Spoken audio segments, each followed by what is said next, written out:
예수님을 살피기 위한 오늘의 설교 본문을 말씀드리고 다 같이 읽어보는 시간을 가져보도록 하겠습니다.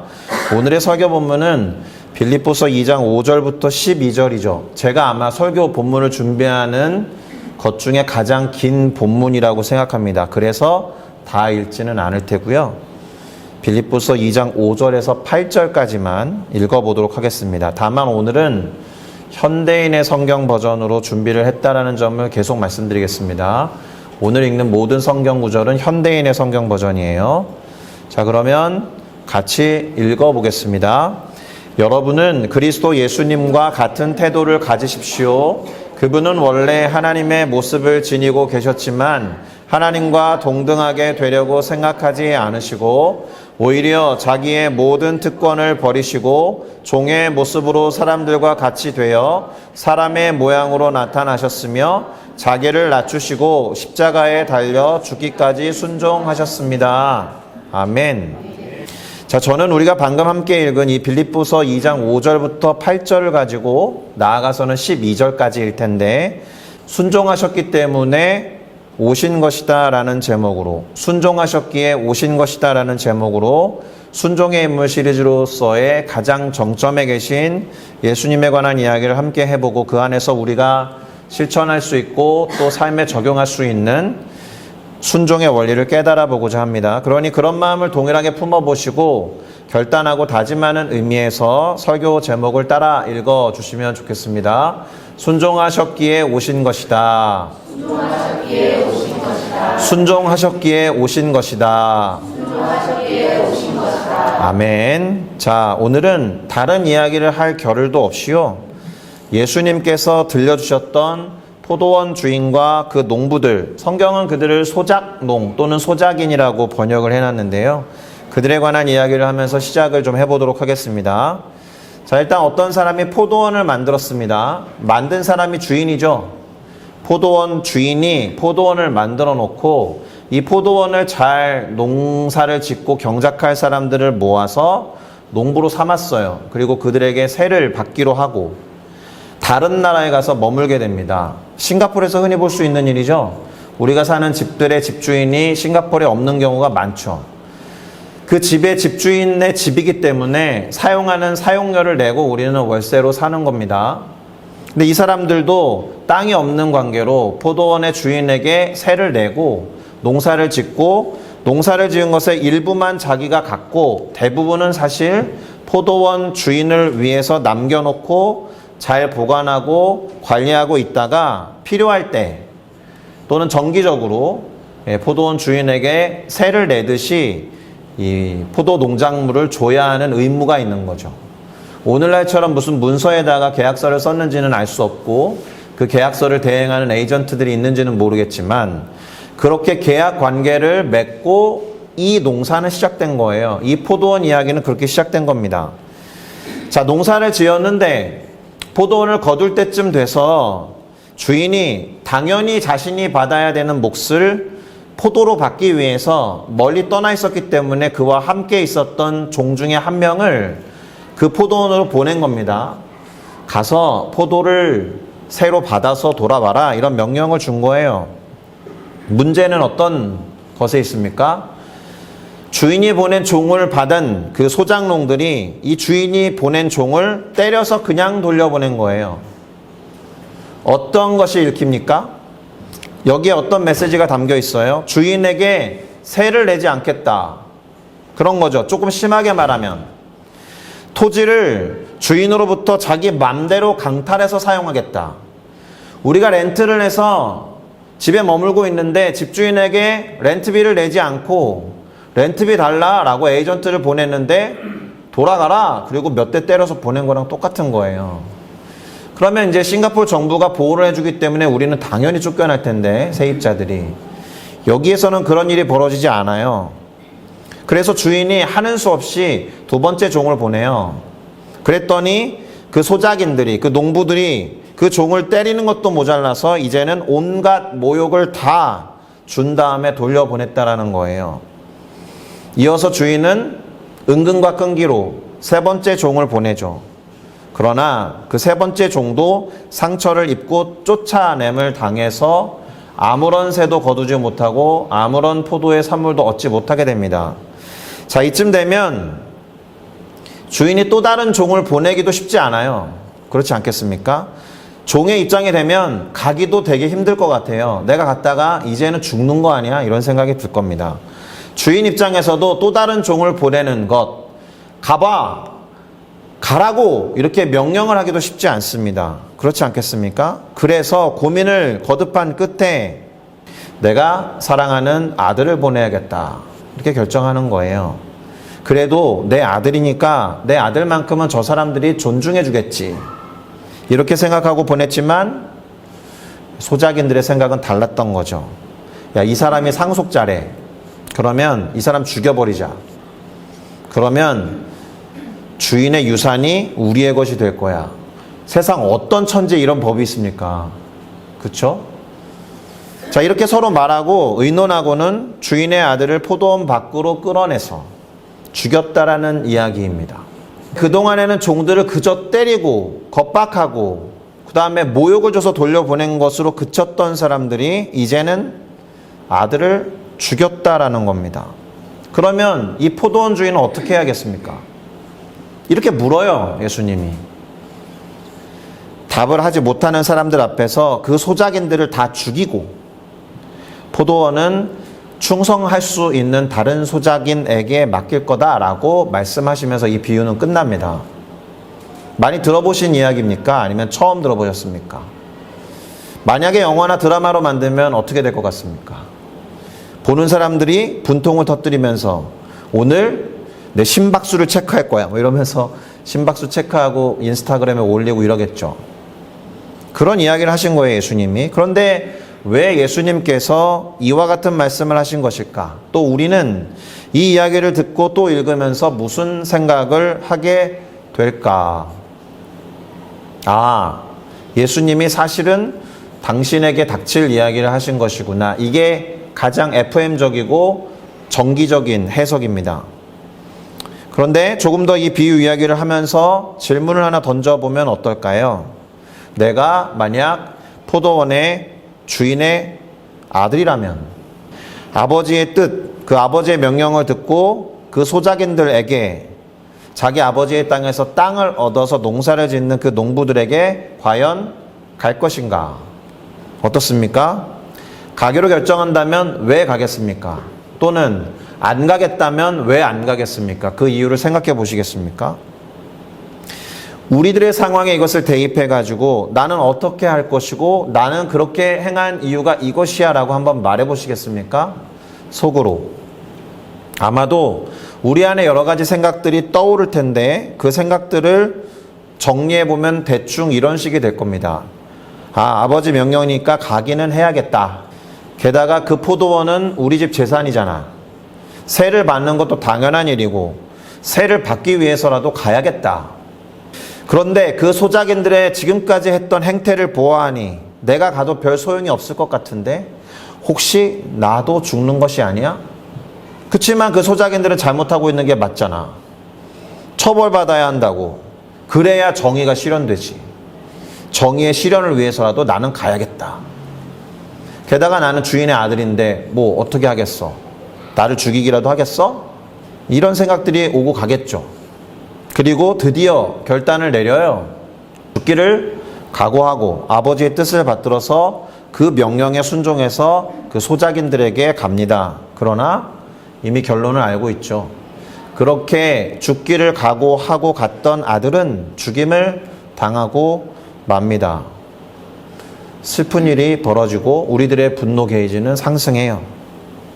자, 그런데 이미 말씀을 드린 바와 같이 이 비유를 말씀하신 예수님은 사실은 당신의 이야기를 하신 거예요.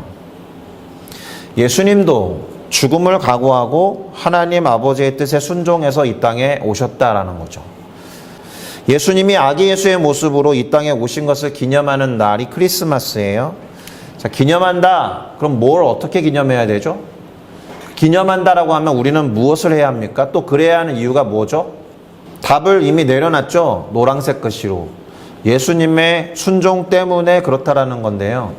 예수님의 순종을 기념하고 예수님처럼 순종해야 한다라는 것이 오늘의 결론이에요. 사실. 그 이유는 그 예수님이 보여준 순종 너머에 하나님의 마음이 있기 때문에 그렇습니다.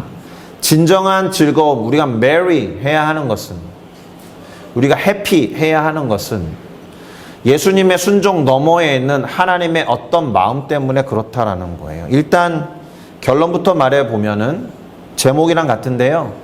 예수님이 순종하시고 결단하지 않았다라면 그분은 이 땅에 오시지 않았다라는 거죠. 단순한 논리입니다. 포도원 주인의 아들이 아버지가 가라 그래서 그냥 온 것 같지만 반항할 수 있어요.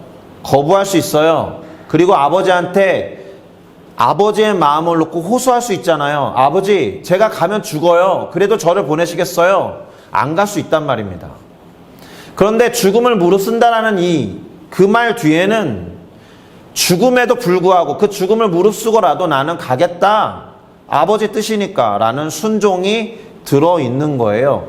예수님이 이 땅에 오셨다라는 것은 순종과 결단을 전제로 하지 않으면 이야기할 수 없는 겁니다. 물론 보통 인간들의 탄생과는 다르죠. 보통 인간들의 탄생은 이런 겁니까? 내가 태어나고야 말 거야. 내가 태어나는 게 엄마의 뜻이니까 태어날 거야 하고 생각하고 결단해서 아기가 태어나면서 응애 합니까? 하나님의 아들이시고 하나님과 동일 본체이신, 이거 설명하기 좀 어렵긴 하지만 예수님은 하나님의 마음을 알고 결단하고 순종해서 오기로 작정하셨다라는 거예요. 할렐루야. 자, 그러면 예수님이 도대체 어떤 결단을 하셨는지 알아야겠죠.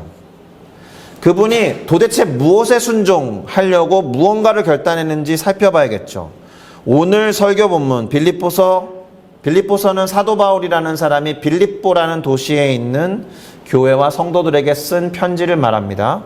그 빌립보서 2장 5절에서 8절 우리가 이미 읽었습니다. 현대인의 성경 버전으로 제가 한 번 더 읽어보겠습니다. 여러분은 그리스도 예수님과 같은 태도를 가지십시오. 이게 결론인데요. 그분에 대해서 설명하죠. 그분이 도대체 어떤 태도를 가졌길래. 그분은 원래 하나님의 모습을 지니고 계셨지만 하나님과 동등하게 되려고 생각하지 않으시고 오히려 자기의 모든 특권을 버리시고 종의 모습으로 사람들과 같이 되어 사람의 모양으로 나타나셨으며 자기를 낮추시고 십자가에 달려 죽기까지 순종하셨습니다. 아멘. 일단 바울이라는 사람은 예수님과 같은 태도를 가지라고 권면하면서 예수님이 어떤 태도를 갖고 계셨는지 설명해요. 자, 그럼 우리가 가져야 하는 예수님의 태도, 그것이 무엇인지 오늘 구절을 풀어서 설명해 드리면, 첫째, 자기의 모든 특권을 버려야 했어요. 그리고 종의 모습으로 사람들과 같이 되신 것을 말합니다. 제가 이 비유를 드는 거 별로 좋아하지 않지만 역설적으로 대단히 즐겨합니다. 사람이 바퀴벌레 된 거예요. 전능하신 하나님이 인간으로 온 것은 사람이 바퀴벌레 된 것과 거의 그 정도의 놀라운 일이다라는 거예요. 여담은 하지 않겠습니다. 곧 식사도 해야 되니까. 모든 특권을 버리고 종의 모습으로 사람들과 같이 되셨다. 그래서 사람의 모양으로 나타나셔서 자신을 낮추시고 기꺼이 십자가에 달려 죽기까지 순종했다. 원래는 하나님의 모습을 가지셔서 충분히 하나님 대우를 받아야겠다. 하나님 대우를 받고자 해도 되는데 그 당연한 것을 하지 않기로 결단했다. 이 결단 없이 순종도 없고요. 이 순종과 결단 없이 예수님은 이 땅에 오지 않아요. 무슨 말입니까? 순종하셨기 때문에 이 땅에 오신 거다. 할렐루야. 그러니까 기념해야 한다라고 하면 순종에 초점을 두셔야 된다는 거예요. 기념해야 한다라고 하면 순종 또는 결단에 초점을 두셔야 한다는 거예요. 기념이 뭔데요? 마음을 기록하는 것 또는 마음에 기록하는 거잖아요. 가장 잘 기억하는 방법이 뭐예요? 몸으로 기억하는 거예요.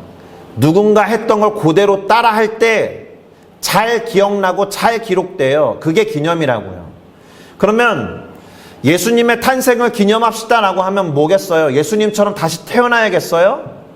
그보다는 예수님이 보여주신 순종과 다짐을 몸으로 똑같이 실천할 때 기념이 되는 거예요. 가장 잘 우리의 마음에 기록되는 것이고 잊지 않는 방법이 된다라는 겁니다.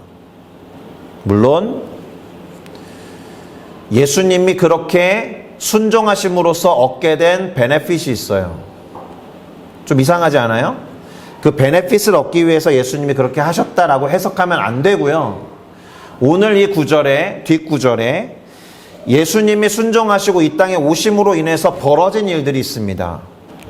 예수님의 순종과 결단을 통해서 얻게 된 열매나 이득 같은 게 있다라는 거예요. 예수님의 개인적인 차원의 유익이 아니다라는 것에 집중하셔야 됩니다. 일단 빌립보서 2장 9절에서 11절을 읽어볼 텐데 읽어보진 않았기 때문에 5절부터 8절까지만 읽었기 때문에 역시나 현대인의 성경 버전인데 제가 읽어보겠습니다. 그러므로 하나님은 그분을 최고로 높여, 하나님은 하나님이고 그분은 예수님이죠. 모든 이름 위에 뛰어난 이름을 주셔서 하늘과 땅과 땅 아래 있는 자들이 모든 예수의 이름에 무릎을 꿇게 하시고 모든 사람이 예수 그리스도를 주님이라고 고백하여 하나님 아버지께 영광을 돌리게 하셨습니다. 아멘.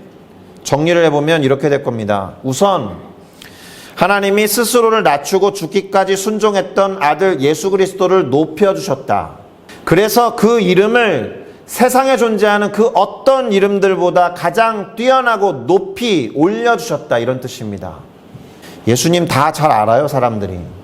예수의 이름을 들어보지 못한 사람 별로 없어요. 그저 예수님의 존재와 예수님을 믿느냐 안 믿느냐의 차이는 있어도 예수님처럼 유명한 이름도 없을 겁니다. 두 번째, 모든 이들, 죽은 자들을 포함해서예요. 상당히 중요합니다. 죽은 자들을 포함해서 모든 사람들이 그 이름에 무릎을 꿇고 경배하게 하셨다라는 거예요. 그래서 예수님 이후에 하나님만 경배하던 사람들이 예수님도 하나님처럼 경배하기 시작해요. 더 뭔가를 얘기해야 될 것 같지만 그런 건 성경 공부 때 하도록 하고, 오늘날 우리가 예배의 대상으로 예수 그리스도를 꼽는 이유는 이 말씀 때문에 그렇다라고 보시면 됩니다.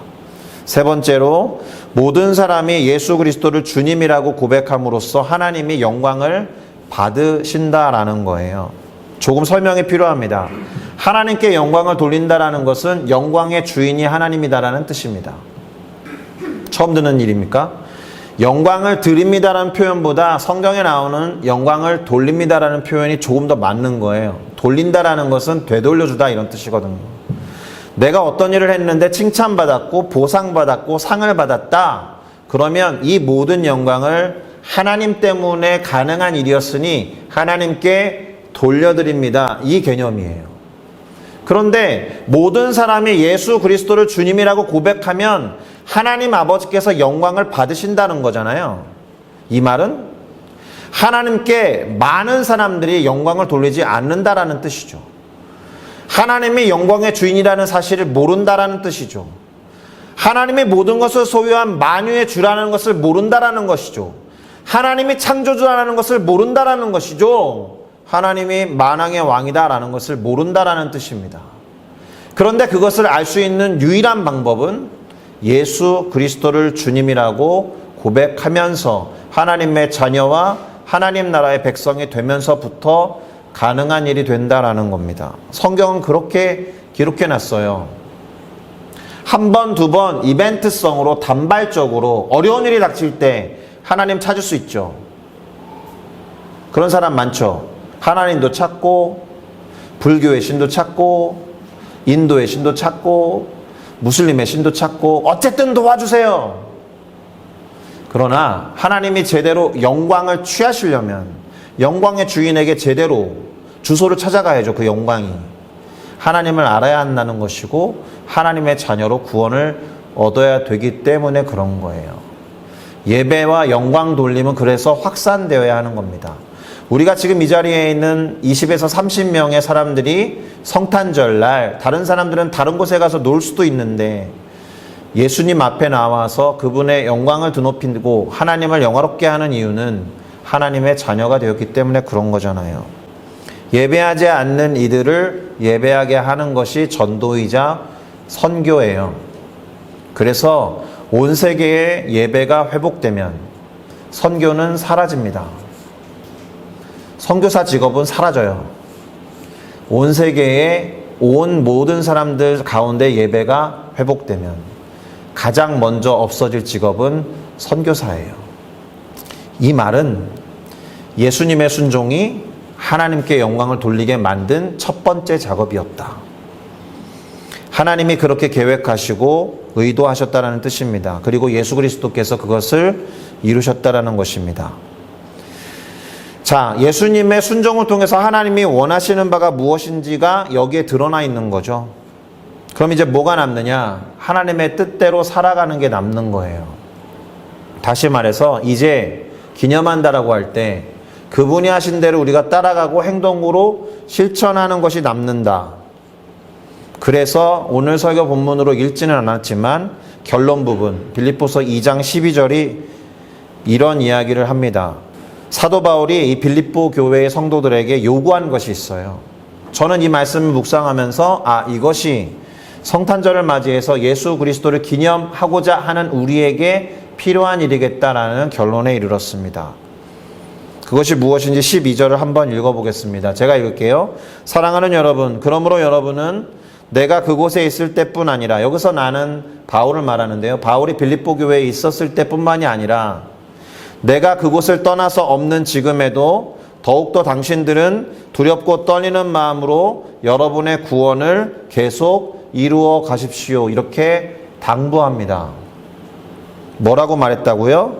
구원을 이루어 가라. 그것도 두렵고 떨리는 마음으로. 영어로 보면 구원을 이루어 가라 라는 단어가 워크아웃이에요. 조금 어렵게 다가갈 수 있을 텐데 이 단어를 원어로 보면 이렇게 생겼습니다. 카트 에르가 조마이라고 있는데요. 노란색으로 구분해 놓은 것은 어근이에요. 그 어근과 관련된 단어들이 다 저런 뜻이에요. 행위, 행실, 일, 일하다, 활동하다, 성취하다, 행하다. 무슨 말이에요? 뭔가를 해야 한다라는 뜻입니다. 일하는 것, 활동하는 것, 성취하는 것, 행하는 것이 이 단어의 의미라는 것을 생각하면 구원을 이루어가기 위해서 뭐가 있다라는 거예요? 더 해야 할 것이 있다라는 겁니다. 여기에서 없던 것을 첨가해라 이런 뜻이 아니에요.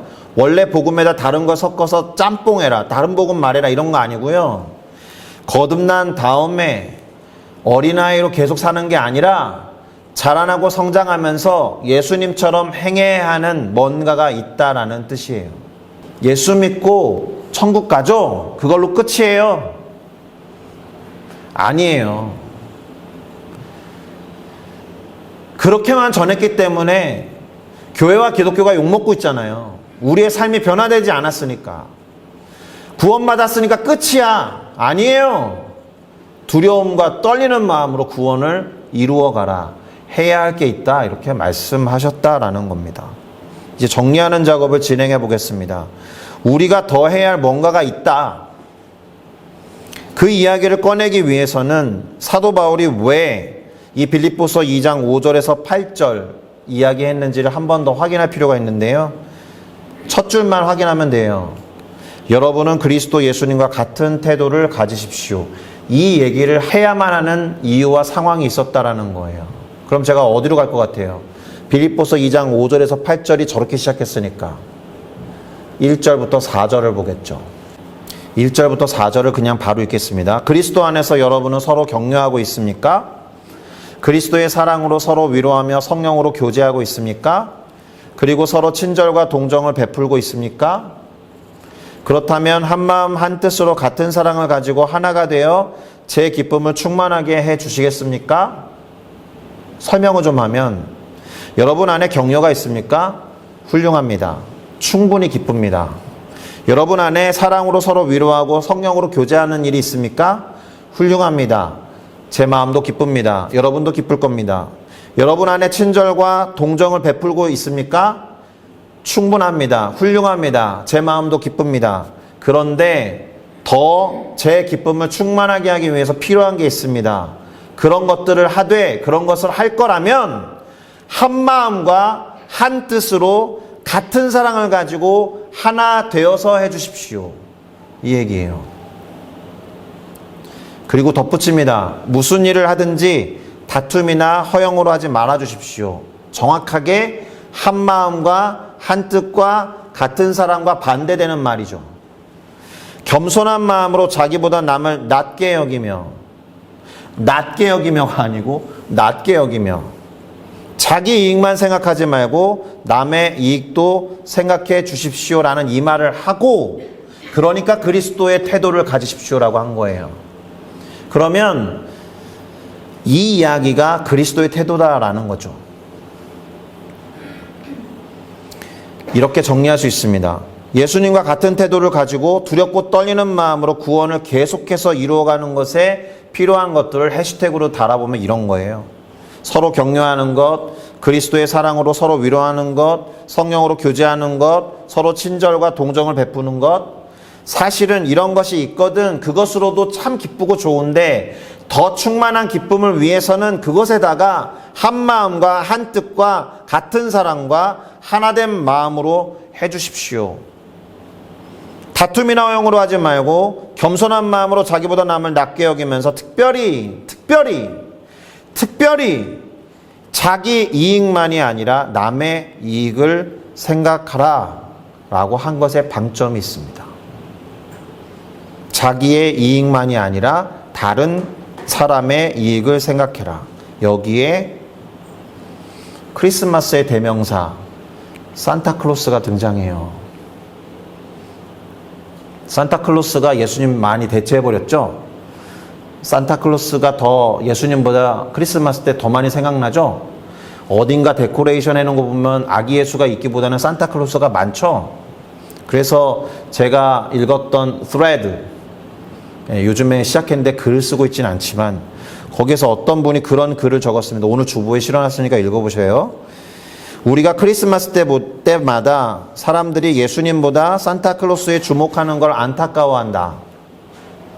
그런데 제가 찾아봐서 읽었던 그 글에는 그런 상황을 너무 비판적으로 보지 말자. 그렇게라도 사람들이 성탄절을 기억한다. 그러면 차선책이 뭐겠어요? 산타클로스의 유래나 산타클로스가 왜 그렇게 크리스마스의 대명사가 되었는지를 알려주면 되잖아요. 산타클로스의 원래 이름은 세인트 니콜라스입니다. 세인트 니콜라스 들어보셨어요? 터키 사람이에요. 이 사람이 당시에 그 지역의 주교였거든요. 어린이, 과부, 어려움에 처한 사람들을 보호했던 사람입니다. 큰 흰색 면 드레스를 입었고요. 긴 빨간 망토, 흰색 장갑, 그리고 뾰족한 모자를 쓴 모습을 그려놓았습니다. 거기에서 세인트 니콜라스가 이렇게 변화하다 보니까 산타클로스가 된 거 아니에요. 무슨 말을 하려는 거예요? 자신의 이익만 생각했던 사람이 아니라 남의 이익을 생각해서 그 사람의 필요를 채워주면서 일하기 시작한 세인트 니콜라스가 산타클로스가 돼서 우리 모두는 남의 이익을 채워주기보다 산타클로스로부터 선물을 받고자 기대하고 기다리는 어린이처럼 됐다, 이런 뜻입니다. 예수 그리스도의 태도를 가져주십시오의 정점에 너의 이익만이 아니라 다른 사람의 이익을 생각해라 라는 말 뒤에 그게 붙었다고요.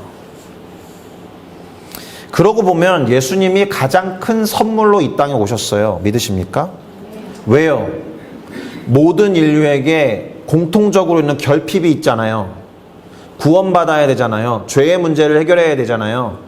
그거를 한 방에 해결해 줄 수 있는 선물로 오셨다. 그러면 그 선물은 우리들만 풀어서 즐거워하고 누리면 안 되죠.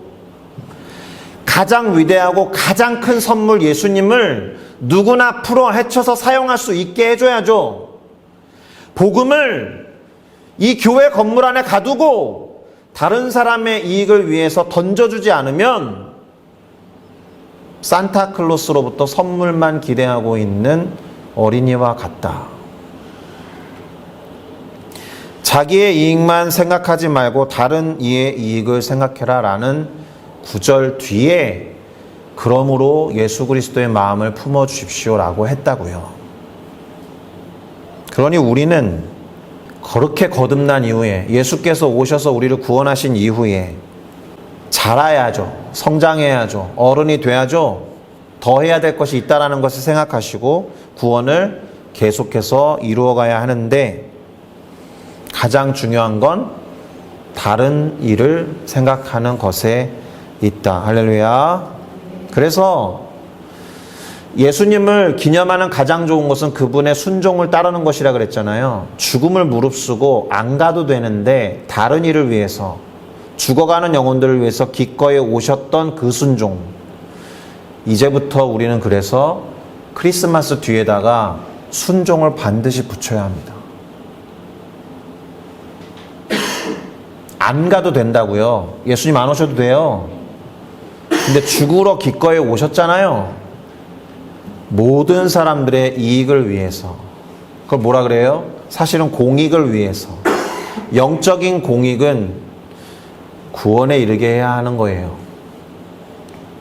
예수 그리스도와 하나님 아버지의 사랑과 진리를 나 혼자만 독점해서 천국 가면 되지. 내가 원하지 않는 사람 천국 올 필요 없어. 그리고 이렇게 뒷발질하면서 오지 못하게 한다거나 그 사람 천국에 갔는데 내가 뒷발질한 그 사람이 천국에 와 있으면 그때부터 그 사람은 지옥에 사는 거예요. 그렇지 않겠습니까? 안타깝게도 그런 분은 천국에 갈 수 없습니다. 그 어떤 계절이나 그 어떤 시기나 그 어떤 특별한 시간보다 이 크리스마스 때만큼 순종을 더 많이 생각해야 될 때가 없다. 이것이 올 한 해 순종의 사람들 시리즈로서 마지막 예수 그리스도를 이야기한 이유입니다. 기도하시겠습니다.